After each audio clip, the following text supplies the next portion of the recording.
পরিস্থিতি যেমনই হোক, বল এখন বাংলাদেশের কোর্টে। বাকি কাজ আইসিসির। কি করবে ক্রিকেটের সর্বোচ্চ নিয়ন্ত্রক সংস্থাটি? আইসিসির সামনে খোলা আছে 3টি পথ। এদিকে ম্যাচ সরিয়ে নিলে বড় ক্ষতির মুখে পড়বে ভারতীয় ক্রিকেট বোর্ড। বিস্তারিত রিপোর্টে। হঠাৎ যেন নিরীহ মাটিতে জন্ম নিয়েছে সচেতনতার ধান। জ্বলে পুড়ে মরে ছারখার, তবু মাথা নোয়াবার নয়। এ যেন সুকান্তে রেখে যাওয়া সেই দুর্মর বাংলাদেশ। বিনা যুদ্ধে নাহি দেব সুচক্র মেদিনী। যেমনি বুনো ওল তেমনি বাঘা তেঁতুল। মুস্তাফিজ ইস্যুতে এই মুহূর্তে বল আছে বাংলাদেশের কোর্টে।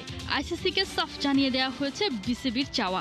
ক্রিকেটের সর্বোচ্চ সংস্থাটি দিয়েছে গ্রিন সিগন্যাল। তবে প্রশ্ন হলো, বিশ্বকাপের 1 মাস যখন বাকি, তখন আইসিসির কি করণীয়?